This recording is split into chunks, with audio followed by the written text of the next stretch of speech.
Sherbert! Woo!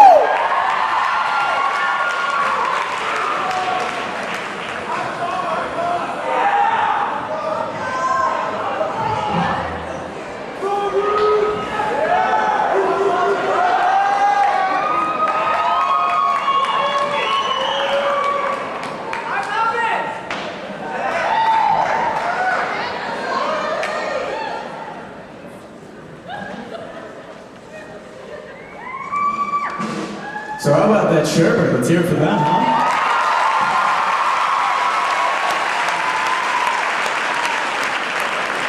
Really spectacular, guys.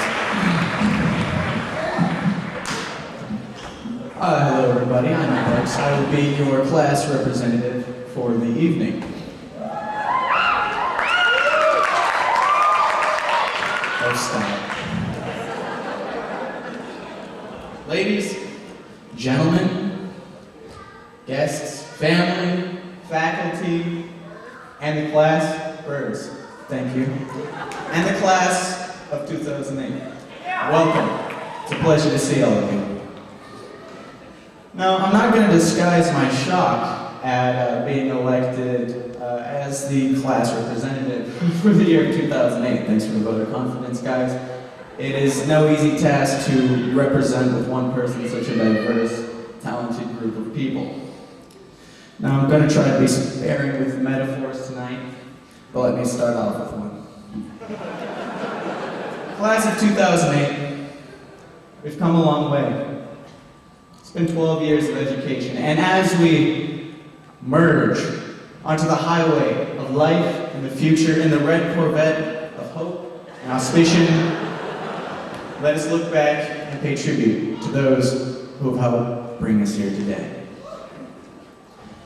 I personally have been helped by a very supportive group of people who have perhaps touched many of the lives of the people in the audience here today. These are the people who've been with us through the bad times, through the good times, who've lifted our spirits when we've been down, made us weep for joy and for sadness. I am, of course, referring to Gene Roddenberry and the complete cast and crew of Star Trek.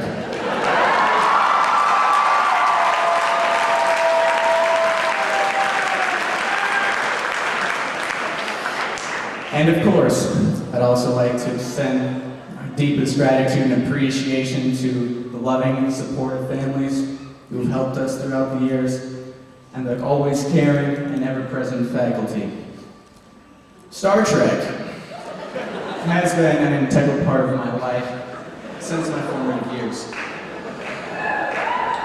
As a young child with several freckles, slightly lighter hair, and stars in my eyes, I would stay up late at night watching old reruns of Star Trek: The Next Generation with my family. I would fall asleep to the chocolatey bass of Jean-Luc Picard's voice. And I would wake to the gentle thrumming of the Star Trek Next Generation DVD as it loops on the entrance menu. Now, Star Trek is not just a wicked piece of show about science, I will tell you now.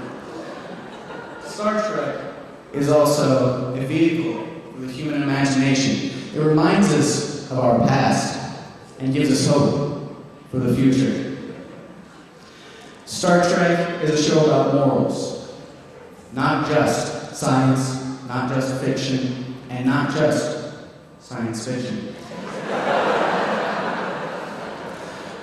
Not only does the human spirit drive the NCC 1701 in its various incarnations, A, B, C, D, and E, with various crews, it is also driven by a well-thought-out and very human cast of primary characters, each one embodying a specific trait, which I feel will be valuable to the class of '08 going into the real world.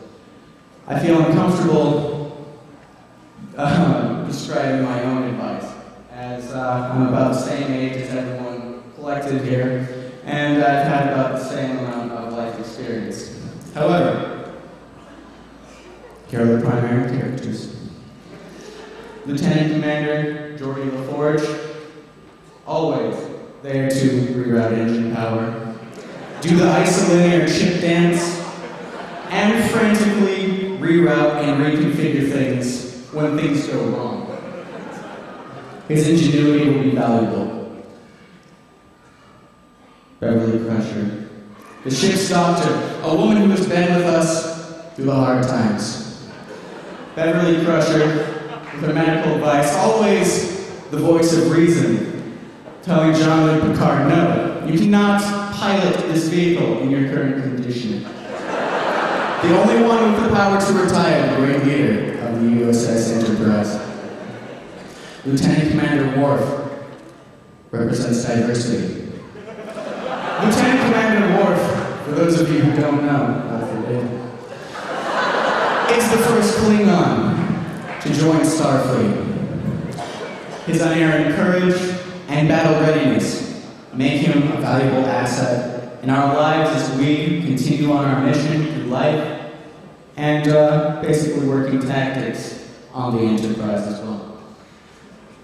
Lieutenant Commander Data, an android. His positronic brain will be missed. Lieutenant Commander Data, always striving to be more human, always striving to better himself. A valuable asset in your tool belt of personality traits. We have, of course, the ever-present and ever-obnoxious Counselor Deanna Troi. The emotional part, although she has not that much reasoning, she is also valuable. We value emotions, this class of 2008. Commander Riker, tactics, intelligence, leadership, bravery, and of course, Captain Jean-Luc Picard, the conglomerate of each. His wise guidance has guided the Enterprise and its crew out of many a sticky situation. Class of 08, all of you to some degree possess all of these traits. Going on a little side note here, unrelated to Star Trek. This is, alright. I moved to Port Townsend, Washington, a week before my freshman year. I was a little bit maladjusted, I was slightly angry, a little emotional, and I feared that I would never be accepted in this town, believe it or not.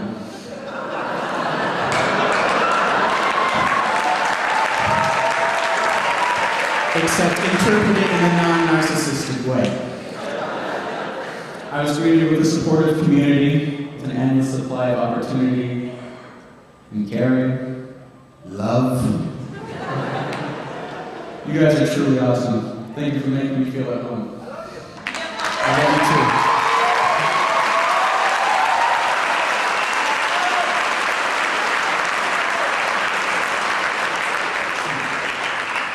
Another lesson we can learn from Star Trek. I'm getting to the end, seriously.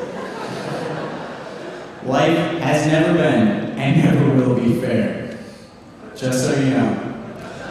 It reminds me of the Star Trek Next Generation episode of Parallels in episode 2, in which Lieutenant Commander Worf, on his way back from the Battle tournament during his leave, comes in contact with basically a rift in subspace. And every time he approaches Lieutenant Commander Jordy LaForge's visor, which is emitting small subspace fields, he is thrown through a quantum rift and into an alternate universe.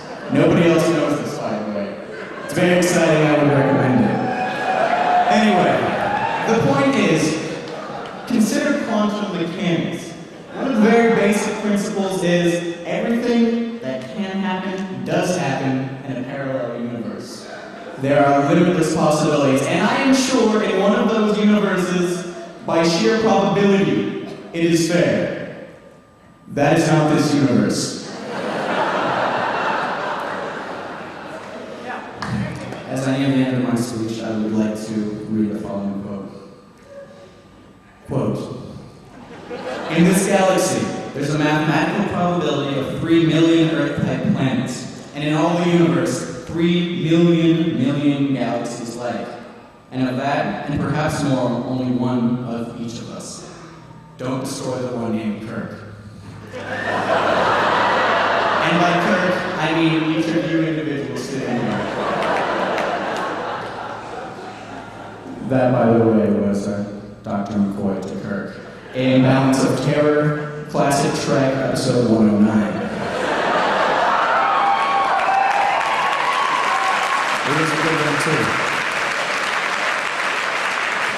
Now, as I close, I think it's time for a little audience interaction. All of those who can do this, please do so. Those who cannot, please just raise your hand like this. It's fine, don't be embarrassed. Please repeat after me. Dear class of 2008, and all of those assembled here this evening, live long and prosper. Thank you.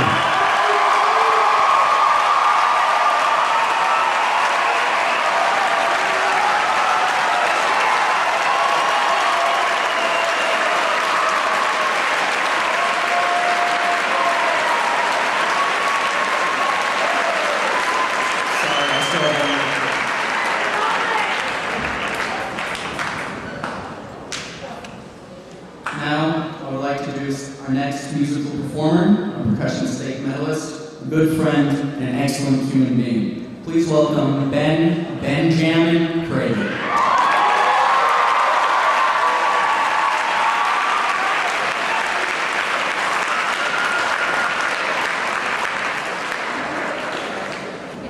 You know, the great thing about Alex is that he didn't even have to write that down. He could have just talked that off the top of his head.